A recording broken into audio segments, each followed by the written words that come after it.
What's going on, everybody? Welcome back to another video, and in today's video we're going to be talking about Underworld Awakening.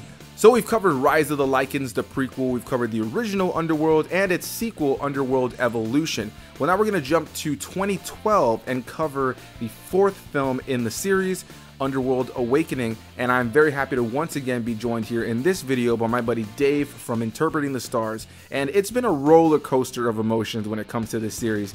Dave hated the prequel, he enjoyed, a little bit more the original, he was not a huge fan of the sequel, and I'll just wait for you guys to hear what he has to say about this one. I mentioned it in my last video, but moving forward in this franchise, I was going to have a little bit less of an attachment to what's going on, because those other three that we've covered so far were movies that I actually watched many times as a kid, and even though there are elements about those films that are certainly not great, I always had a lot of fun with those films and have a nostalgic attachment to them today because of how many times I watched them. Now talking about this one, this is the first one in the series that I only saw once in theaters, and the next movie, Blood Wars, which we will also be covering together here on the channel, is one I actually never ever got around to. So yeah, Underworld Awakening, first time I've seen it since I saw it in theaters in 2012, and I'm happy to say I had a good time with it. It's not the greatest film, there's definitely elements about it that kind of lean into some of the negatives that I had with the other films that both Dave and I have had, but ultimately I found this to be a more straight to the point, just fun action vampire werewolf film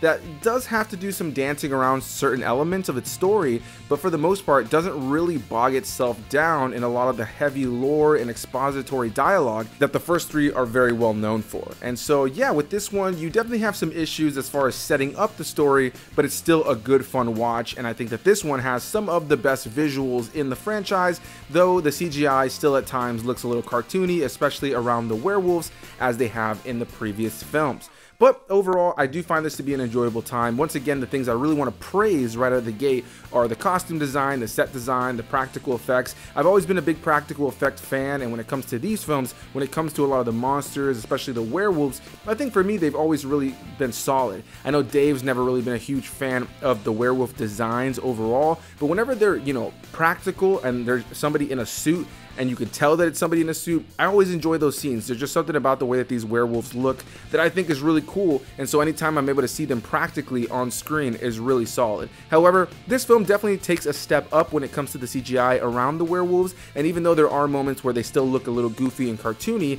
I do think for the most part they look really good. Now, the most notable thing that you're going to hear Dave talk about in a moment that I definitely have to discuss here is Scott Speedman. Now, Scott Speedman as a character in these films, as the character of Michael, was the first ever Lycan vampire hybrid, the first ever werewolf vampire hybrid, and they really set his character up to be somebody who's really big for the future films that were to come. And yeah, ultimately he didn't really want to be a part of the project to the degree that they wanted him to be in it, so at the very beginning of this movie they kill him off, which ends up kind of not being the case when you get to the later part of the film, but they have to use a body double with a CGI Scott Speedman face on it, and it doesn't look great. It doesn't look phenomenal, it doesn't look great, it's very noticeable, and it just kind of feels like the character of Michael gets so sidelined in the story because of the fact that Scott Speedman didn't really want to be in the series. Now, from what I understand, they still wanted to do something similar to what they did in this film. They just wanted Scott Speedman to be in it, but he really didn't want to be a part of it if it was going to be a minuscule role. But I think that it would have been maybe better for whatever's to come in Blood Wars, that I honestly have no idea if it even touches on Michael or anything that this movie kind of leaves off on. So that's going to be a mystery for both Dave and I moving forward for the next one. But yeah, going into this movie and just kind of having this opening sequence that gets things going and ultimately just has a CGI face Scott Speedman that ends up getting killed, or so you think, and then we jump to the future, does make the beginning of the story feel a little bit messy. But once we get into the actual modern times and where we are in this movie, I do find it to be a pretty fun movie. The basic premise of this movie is that it's already way into the future and humans are aware that vampires and werewolves exist, and they've been going out hunting these individuals and taking them out left and right, literally dragging innocent vampires out of their homes into the sunlight and just watching them burn right there on the ground. The humans have completely and utterly given up any care at all when it comes to these creatures, which If you've seen the other films, I guess rightfully so, but since we're able to have a sympathetic attachment with the vampires and some of these werewolves, yeah, you know, you do feel for them as they are being killed, taken from their homes, or having to go into hiding because of the humans. But yeah, I really enjoyed that basic premise, changing it up. You know, I always enjoyed the war between the vampires and the werewolves, but to have the humans a little bit more involved now and have them be aware of these creatures, I think is really cool. I do wish that would have been a bigger part of the story. I do wish that there were more human characters involved. Not to say that they really would have added a whole bunch more. However, I do think if they would have taken at least one human character in this and made it a little bit more pivotal when it comes to at least some of the kind of inner battlings between the werewolves and the vampires, it could have been a little bit more solid. There is a human character in this film played by Ealy, who I think he's fine in the film, but I feel like they could have done more with this character. But that was definitely something I wanted to see them dive deeper into. They didn't. I still enjoyed it for what it was though, but just a criticism I have overall. But yeah, once we jump to the future, Selene finds that she's been captured. She is one of 2 test subjects, or at least that's what she thinks at the time, until later on we find out that Michael was another test subject, and then the movie ends with us kind of, you know, going on the search to find Michael, which again, I have no idea if that even plays out at all in the next movie, Blood War. This is going to be completely just going into it blind. I'm not even going to look anything up about the movie or even a trailer to refresh my mind on what that movie even looks like. I've just seen the poster. That's the main thing that's in my image. I know that Kate Beckinsale has like blonde tips in that movie, and that's all I know. So yeah, I'm curious to see how they play off of that in the next movie. But yeah, the movie opens up and we have Kate Beckinsale, you know, finding out that she's been captured all this time and that Michael is presumed dead. And of course, she's heartbroken to find this out. She's heartbroken to find out that so much time has passed. And then, surprisingly enough, she finds this individual that she has this very deep connection with. She's able to see through their eyes, and they're able to see through her eyes. And she later finds out that this is actually her daughter. Turns out that she ended up having a daughter with Scott Speedman's character, Michael, and that daughter is the first ever official hybrid to be birthed that is a vampire and a werewolf, and ultimately leads to this adventure where now it's a mother protecting their daughter from those who are coming for their daughter because of the fact that they are this very rare entity. And overall, for the most part, I found it to be a really cool, fun time. You know, again, I think that this movie kind of strips away a lot of the really deep layers when it comes to a lot of the really heavy lore, but having had all that lore established before and getting into this now, it kind of allows you to just kind of sit back, understand a little bit more about the world, and just have a good, fun, action-filled time with these characters we've been spending time with, or more specifically the character of Selene. So yeah, the biggest gripe I have with this movie is probably the fact that there's not a whole lot of returning characters this far into the franchise. It's really just the Selene show, but I do think she does a really great job in this movie, Kate Beckinsale. I think she sells it as the character once again, and I just really thoroughly enjoyed the action, the feel, the vibe of this, and her character overall has just been enjoyable throughout all of them. Some of the actors I definitely want to praise that are in this film that definitely play, you know, pretty big roles, and I think for the most part do a really good job. The daughter, like I mentioned before, she is played by Eisley. She plays the character of Eve, the daughter to Kate Beckinsale, and I think that she did a really good job for the most part. Her character is kind of pushed to kind of being a scared, timid character until she loses her shit and starts destroying people, and that's kind of what her character is throughout, but it's still enjoyable. It plays that role well, and Kate Beckinsale definitely carries majority of the weight and emotion of the film on her back. Besides them, we also have people like Michael Ealy, like I mentioned earlier, as well as Stephen Rea, I believe is how his name is pronounced, as well as people like Charles Dance and Chris Holden-Ried, who I think that were good additions to the series with this franchise, and I enjoyed their performances overall. And then the one last thing I want to mention before we get to Dave's thoughts on the movies is that we have different directors in the director's chair this time. I'm going to butcher their names, so I'm going to read it off right here. I think it's Mårlind and Björn, or Björn, I'm not really sure how to pronounce that. Björn Stein, I believe it's Björn, but I'm not entirely sure. Yeah, I think for the most part, I think that they just kind of knew to come into this with a different approach to how to direct these films. The action is big, it's fun. I really enjoyed what they did in terms of keeping it consistent with the previous films, but doing something a little bit different. And then you also have people like Len Wiseman, still involved with the screenplay, but he was one of the previous directors. So you still do have somebody who was involved in the past being able to bring something to the story element, but having these new directors in the director's chair, I think overall kind of allowed them to have a different vision and a different approach to how they actually tell these stories without bogging it down with maybe too much exposition. Now, I've rambled on way longer than I intended to on this earlier part of the review, but let's go ahead and hear what Dave from Interpreting the Stars had to say about this.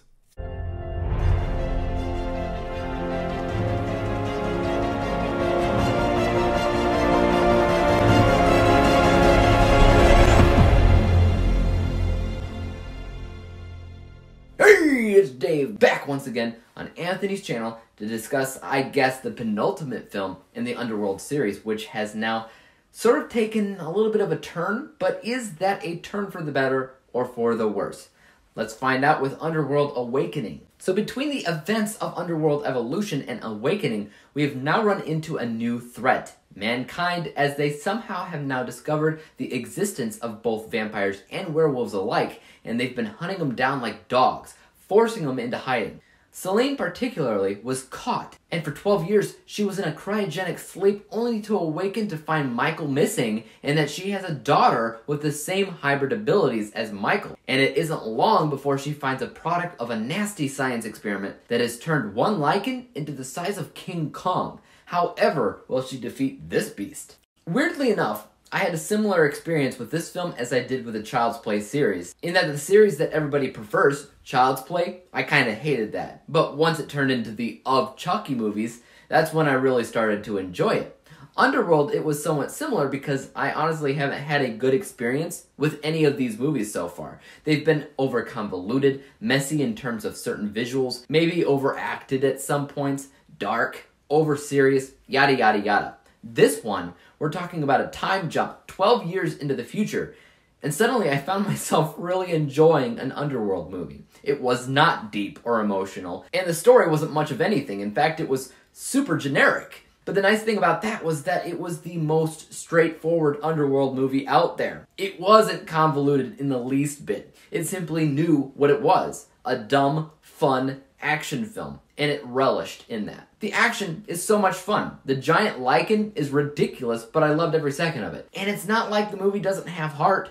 The mother-daughter dynamic has some interesting aspects to it that I appreciated as well. Before, the first few films had all this lore and attempt at world building, and to a degree I did appreciate that, but this felt fresh. No more was it all about yet another elder out to get them, or a different approach to the story of vampires versus werewolves or Lycans. Instead, we have a new enemy, where essentially, if they wanted to do it, vampires could join the Lycans against a common enemy. They don't do that, but they probably could have. Now, this ended up being just, more vampires versus Lycans, or more specifically, Selene versus Lycans. And they really do a great job focusing on Kate Beckinsale being an action hero, or essentially, superhero. I find that I didn't care that much for the rest of the characters in the Underworld series, but she was always cool. And this movie really showcased her kicking some tail, if nothing else. Now, I had worried a lot about this movie because I knew at this point, Scott Speedman had left the series. As I understand it, the writers didn't want to focus on his character all the time. They wanted to sideline him, focus on some other stories first, and then eventually bring him back. And Scott Speedman didn't want to come back just to be in like 3 minutes of a movie. So they had to recast him as a lookalike and poorly CGI'd the likeness of him onto this new actor. And it looks really bad and fake in my opinion, but I digress. I had worried about it because I liked him as an actor, or more specifically, as Michael, but I always found hybrid Michael to look a little bit goofy. However, the lack of the Michael character didn't really affect me as much as I thought it would at the end of the day. Instead, I liked the dynamic between mother and daughter introduced here, and the advanced focus on Selene's character, since she's the best thing about any of these movies. And because it's such a straightforward narrative, it's never confusing. It's not as physically dark as the other movies either. And I would even argue that the visuals of the Lycans look a little bit better here than they ever have in the past, though the design has always kind of looked questionable to me, and I don't foresee them ever fixing that. Overall, I just find this movie to be fun. Not amazing, mind you, but this is the only movie so far that never once bored me. Every other film at this point had either bored or confused me, and this did neither. So I was able to just enjoy it. It ain't winning awards, believe me, but if I had a choice of which Underworld movie I'd rather watch right now, this is on top of the list. Let's take a look at my end score. From a technical, unbiased vantage point, I think that this film was pretty decent with camera work during action scenes. Basically, they filmed it in a way that you can tell what's going on, which sometimes apparently is difficult for some filmmakers to do. See Resident Evil. But the action scenes here are the biggest technical feat that I can praise. Well shot, well edited, etc. Some of the visuals were better than they've been in the past, but again, it does have its issues. Primarily speaking, the CGI-ing of Scott Speedman onto a fake actor. Everything else is business as usual for an Underworld movie, so this score is 76%. How about what I personally felt about Underworld Awakening, or my bias score? I had so much fun with the movie for whatever reason. I was getting into the action, I didn't feel like pausing it. I actually wouldn't mind owning it, which I can't really say for the other movies. It's not a moving film that'll change your life, but it is certainly a fun movie if nothing else. Fun fact, my 6-year-old son walked out to the living room while I was watching the end of this movie, and he got to witness somebody's throat literally get ripped out, and he's like, I don't like that. I'm sitting here like, I did. This bias score is 90%. When we combine the two scores together, we come to the final rating of 83%. 83 out of 100 possible stars, or an 8% better score than what I gave the first movie, which I consider to be the second best so far. Take that as you will, Anthony, and I will hand it back to you to finish out your thoughts on Underworld Awakening. Take it away, and peace out! A big thanks to Dave for joining me here in this video. I am so happy you enjoyed this film, my friend. You know, going into it, I didn't even know if I was going to still like the movie because it was the one that I had seen that I was the least familiar with. But ultimately, I had fun with it too. I'm glad you enjoyed it. And I'm glad that we can both recognize that this is just a good, fun, dumb action movie that has some really solid elements in its story. But ultimately, is it a movie that's trying to be incredible or over the top and isn't incredible and is not over the top but is fun? You know, it's just a straightforward, good action fantasy movie with some really cool visuals, though like you said in there, yeah, definitely have to agree that certain things still look a little bit compared to a lot of movies that came out at the time. The movie came out in 2012, same year as The Avengers. Of course, you know, not the same budget as The Avengers, but the basic idea being that we know what was capable of being done at the time, and we know that this is a somewhat big franchise, or at least popular enough to have spawned 5 movies. But yeah, I think they definitely could have done a little bit better with some of the visuals, but overall, I do really enjoy what they did with this movie. But the Scott Speedman thing really just makes me feel like they really didn't know what to do after he didn't want to be involved with the movie, and I feel like that part without a doubt holds the movie back from being a lot better. I almost wish they would have just killed off the character of Michael altogether to kind of give Selene a whole new purpose moving forward, because if Blood Wars doesn't touch on that and Scott Speedman is actually not in that movie and they just kind of avoid that element altogether, then the bookends of this film, the beginning and end, are kind of just discounted or just kind of really don't matter, you know what I mean? Like, it'll feel completely and utterly pointless, and I really hope that isn't the case moving forward with the last film. But yeah, overall, I find this to be a really solid action movie, and I think if you've never seen this movie before, it's worth checking out if you're a fan of vampires and werewolves and big over-the-top leather-filled action, especially stuff that we saw a lot of in the late 90s and early 2000s, or just the 2000s in general. There was a huge craze of vampire movies, or just movies with people in leather, kicking ass, black leather, and very dark films, whether it's The Matrix or vampire films, Blade, whatever the case may be. And yeah, I think that this franchise definitely has a very special place in that kind of genre of films that, you know, keeps it entertaining, keeps it fun. So yeah, guys, that's gonna be our thoughts. A big thanks to Dave for joining me here in this video. I'm sorry that I didn't have more to say on this back end of the review. I realize now filming this that I was just so into talking about it for the earlier part that I didn't really space this out properly, but I don't want to have it feel disingenuous and redo it. It just doesn't make any sense. So for those of you who got this far into the video, thank you so much for watching. For those of you who are continually supporting the channel, thank you for doing so, and you can continue to do so by hitting that like button, because it really does help the channel out. Please also leave your comments down below. Do you like this franchise? Do you not like this franchise? What is your favorite movie in this franchise? Are you a fan of this movie, or does this one kind of go down to the lower part of the franchise for you? Definitely want to hear any and all of that down below in the comment section. Please also hit that subscribe button, but also, most importantly, my guest, Dave from Interpreting the Stars, his link is down below in the description box. Go give him some love, let him know I sent you. And yeah, I'll just go ahead and wrap this up by saying Underworld Awakening is a solid film in this series, and ultimately, even though it isn't the greatest film of all time, I think that it definitely has big positives when it comes to removing some of the overly expository dialogue and lore that maybe bogged down in some of the storytelling of the previous films, and allows this one to just breathe and be a fun vampire action movie with werewolves in it, with a big hulking werewolf in the movie that's a monster that's super cool.